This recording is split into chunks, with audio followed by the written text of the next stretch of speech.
Hey gamers, your eyes are not deceiving you. I decided to pull for Aventurine. I know, I said I was going to pull for him, but the truth is, I got bored. I got bored with the current patch, and I wanted something to do, so I decided to pull for Aventurine and have a new character to build. But the thing is, after I pulled for him and I used him, he turned out to be better than I had hoped. So there were two main reasons why I didn't want to pull for Aventurine.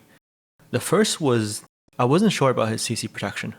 He only gives a 50% effect res to your other characters, and usually you don't build effect res on a carry. So 50% was the only effect res your carry had, and that wasn't quite enough protection. But what I realized is that you can solve this problem by running the Lycone Moment of Victory. Moment of Victory gives your Aventurine extra taunt, which in effect turns into extra effect resistance. So what do I mean by this? Without Aventurine having the taunt Lycone, Yuan on my team would have a 17.6% chance of getting hit. With the Moment of Victory Lycone, or any other taunt Lycone, my Yuan now only has a 10.3% chance of getting hit. Not getting hit is just as good as resisting the CC after getting hit. So in this fight, Cocolia has that single target stun. Without a taunt Lycone, when Cocolia launches her stun, Yuan has a 12% chance of getting hit and getting stunned afterwards. With Moment of Victory, Yuan only has a 7% chance of getting hit and then getting stunned afterwards. That 5% reduction might seem small, but in effect, Yuan is getting stunned and disrupted way less just because Aventurine is running Moment of Victory. So I found a solution to my concern about CC protection. The second big issue I originally had with Aventurine is that he didn't deal enough damage if he wasn't put in the ideal situation. You can see that in this fight, this is not Aventurine's most optimal damage team. He's put on as a sustainer for my Yuan Hypercarry team. The only damage buff that Aventurine is getting in this team comp is from Sparkle's talent, which gives a small amount of damage bonus.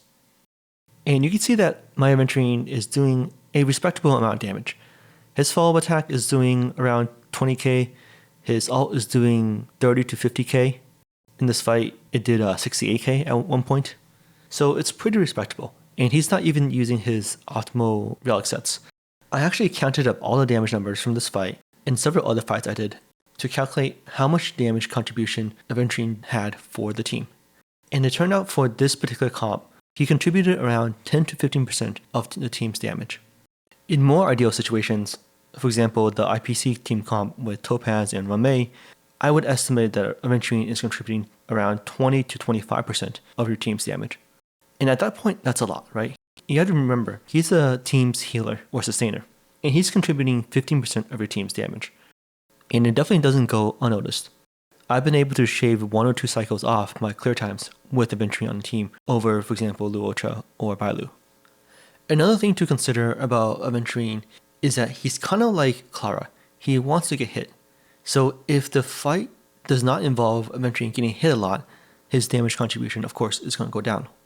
Or you can just always run him with the follow-up attack team and he'll always be good. So I know I'm making this video last minute, but you have 2 days left to get Aventurine. He definitely surpassed my expectations. Good luck on your pulls.